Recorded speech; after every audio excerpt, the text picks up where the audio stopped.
The Writer's Dossier Podcast is a proud member of the Authors on the Air Global Radio Network.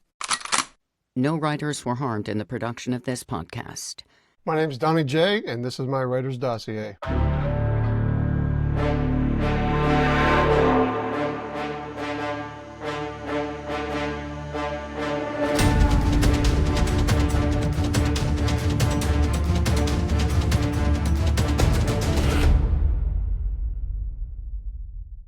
Hey everyone, welcome back to the Writer's Dossier. I'm Jim Circle, and I am joined tonight with our rotating co-host series, my pal, author of this book, second term, J.M. Adams. Dude, thanks for joining us tonight. We're gonna tag team Dony Jay.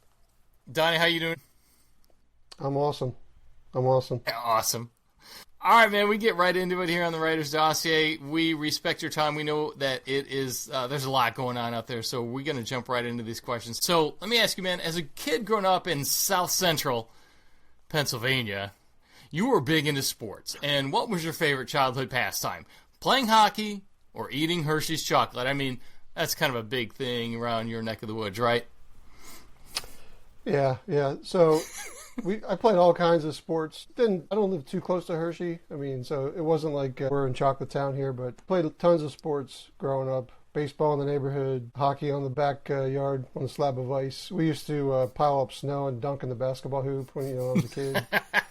So we played every sport, tackle football in the neighbor's yard, like everything you can think of. Those are the days kids were out drinking hose water and doing stuff like that. It sounds idyllic. I'm a Gen Xer.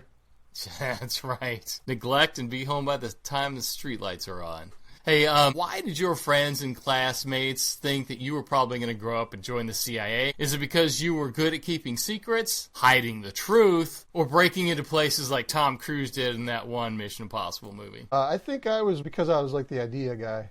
Like, I would think up things, and some of the kids in school would go and do them, and of course I got good laughs out of that, just watching some of these guys do some of their zany antics. But yeah, I would typically think up stuff, and then they would go and do it.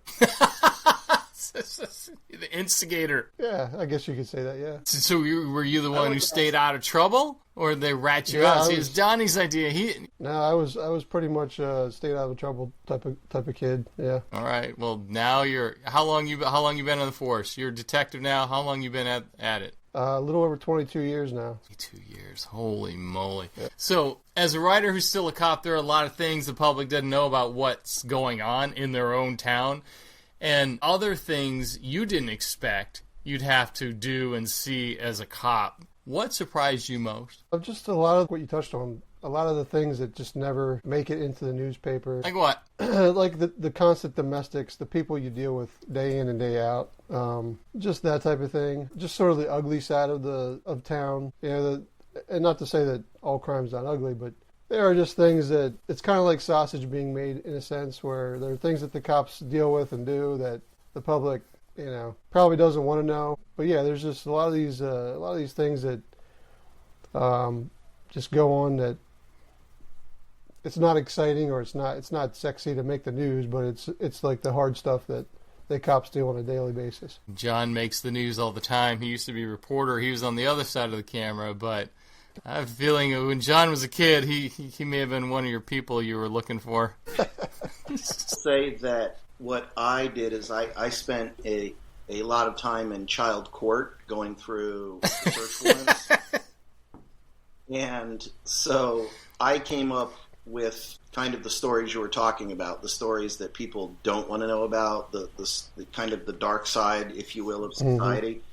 Mm-hmm. But I did notice that when I was able to get a courtroom camera into the courtroom, that the judge was much harder on the predators than he was if my camera wasn't in the courtroom. So I kind of made it a mission to get into court again and again, because there was one judge, I won't say what city, but he gave a guy time served for a really horrible crime, and there was huge backlash in the community against him.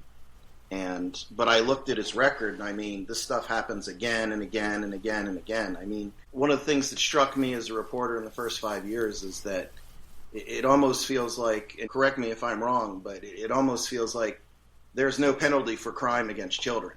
They give you the short sentences. Things have gotten a little more stringent.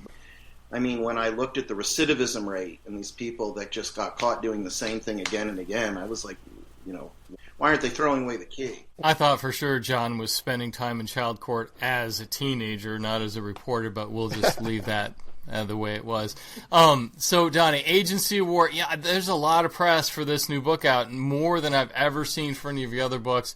You listen to a lot of Bach, Vivaldi, Mozart, Debussy, Brahms when you write, despite that Murder by Half and Agency at War books are anything but soothing and calming. So what kind of scenes do you think you'd end up with if you were listening to, I don't know, Def Leppard or some kind of speed metal? I mean, would it be different? Yeah. So basically, I listen to that stuff just to sort of set the mood when I'm writing, for me in the room. Calm, so I can concentrate. But I also have, like, Rainey is a fan of classical music, if you've picked that up at all in the books. But sort of along the same lines where he's got all this stuff going on in his life, action, special operations and all the action stuff. I think it's sort of the same purpose. He listens to that music is to calm things down, sort of like, have a sense of peace. But yeah, like the action scenes that I write, I could see them being put to like more of the heavy rock stuff. Yeah. Well, tell us a little bit about Reagan Rainey. What's he up to in Agency at War? So this is book 3 in the series. It picks up where book 2 has left off as far as the Rainey family and stuff like that. The book starts off with a terrorist attack in the U.S. and Rainey is kind of like he's come over from special operations in the Army and is a CIA covert operative working for a secret unit within the CIA. And he's tasked with finding who's responsible for the attack, assembling a team, and then going and meting out justice for America. Oh, yeah. So that's kind of like the book in a nutshell. But so Rainey, his dad, is a CIA officer who, and I don't want to give too much away because it might spoil book 2, but he's taken... It says it in the first sentence. The spoilers in the first sentence of the book 2. So yeah. So book 2, it starts out with his dad's been killed, and then suddenly there's like this teasing note that he might not be dead.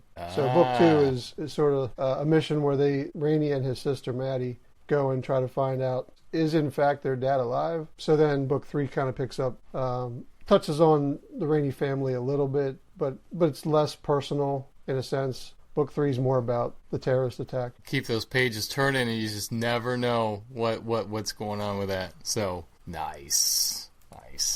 John, you wanted to talk about book 2 to 3? Yeah, I was curious. Is this a trilogy, or is this just another stop in the Warrior Spy Thriller series? Now, my intent all along has been to make it as long as a series as I could. So it's just another story in the Reagan Rainey. What is a warrior spy versus just a spy, or what separates him? Does he have kind of that? You said he's working with the government, but I get the feeling he doesn't work within the... he might exert his authority past what he's mandated to do. So in my mind, a warrior spy is more like a paramilitary officer. Has their feet in both the intelligence world, intelligence collection, but also can be boots on the ground and kind of complete the mission on the back end operationally. A little bit of hybrid operator there. It sounds like you've done your research, because I noticed a few minutes ago you said CIA officer, and man, nothing grinds my gears more than I hear people say, "Oh yeah, CIA agents going into No, don't. If you start off with, "Hey, my guy's a CIA agent and he's going over," I'm done. Already, I know you didn't do your work. So, Zuni.com is a small, dynamic website development company that has created, designed, and maintained author websites for over 25 years. They specialize in customized WordPress sites for writers of all genres, for both debut authors and those with dozens of books. They also support branding through print and online ads, social media design, custom newsletters, and other promotional materials. While they're in the business of creating functional beauty, they're best known for their individualized attention to clients and details, along with amazing responsiveness. Every web designer has a different style, so to see if Zuni is right for you, take a look at their designs. They're all well-organized, creative, professional, and convey a sense of the author's personality. See what I mean at xuni.com. That's Zuni.com.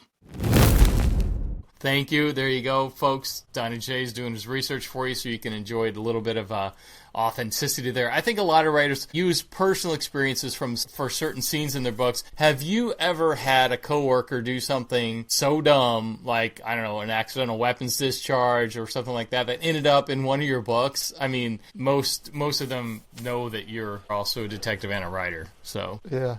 I don't know that I've had a coworker do something that ended up in the book as far as, something stupid, but there is a scene, just kind of like going back to my childhood. In book 2 of the Warrior Spy series, there's talk at one point about a story where they're fishing in a boat and the one casts their line and hooks the hat of the person beside them, and the hat ends up out in the water. So that's actually a story where fishing with my grandpa, I think it was my brother who hooked my grandpa's hat and it flung it out into the, it's floating on the lake out there. And, see him kind of like look around, like, what happened to my hat? It's pretty close to the facial like, area there. Dang. Yeah, exactly. But, I haven't yet put anything that's from a coworker in the book. I had the same grandfather, but my grandfather, I actually bear the mark of my grandfather's hook. In a rowboat, my grandfather cast and hooked my pinky, which I carry that as a badge of honor from 7 years old. I had a question about one of the things the blurb talks about is interagency hostilities. Do you draw on some personal experience from that? Obviously, that's a theme that happens a lot. Agencies kind of competing against one another instead of cooperating, all the way back to, the debacle of 9/11. How does Rainey run afoul of these other intelligence agencies? And, have you had problems with, you don't have to give us specifics, but is it kind of based on personal experience on the job? Pennsylvania State Police, Highway Patrol, bah. No names. Yeah. I haven't had that much negative interactions with other agencies, so it's not really based on personal experience, but it's more so like you can see how other intelligence agencies, basically a hostile intelligence agency, meaning somebody that's trying to thwart our intelligence agency, like the CIA and Reagan's team. So it's not necessarily like inter-agency kind of hostilities or intergovernmental agency hostilities. It's more so like foreign intelligence service is trying to frustrate our intelligence Can you tell us a little more about the hunter-killer team that he's working with? So it's to complete the mission. Reagan is given latitude to form his own team with this CIA unit. So he goes through the CIA personnel files and selects people that he thinks have the tools and the resources and the abilities to kind of like make the team complete to be able to go successfully complete the mission. But yeah, it's a number of people that he's worked with previously, but then also there's some new faces and some new people that I think readers will come to like. Cool. Well, folks, we've been talking about Agency at War. Comes out June 10th from Mary Hill Publishing, and the third book in this series here with Reagan Rainey. You're going to want to check this out. This podcast is probably going to drop on the 10th, so it's available now. You can always pre-order it, but Agency at War, man, I think this is a timely book written by someone who's done his research. And, man, where can we find more of you on social media, or what's the best way to follow you, Donnie? Yeah, well, you can start at my website, DonyJaybooks.com.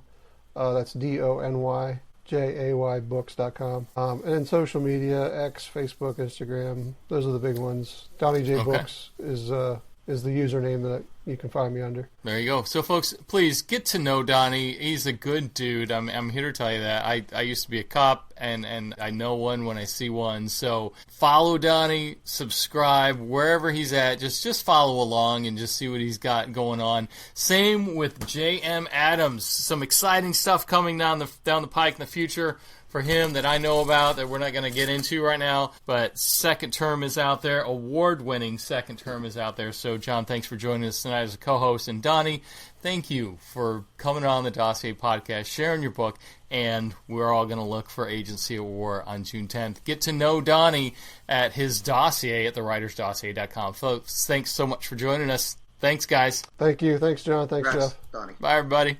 Thank you. The Dossier Podcast is a production of The Idea Academy. The Dossier Podcast is a production of The Idea Academy.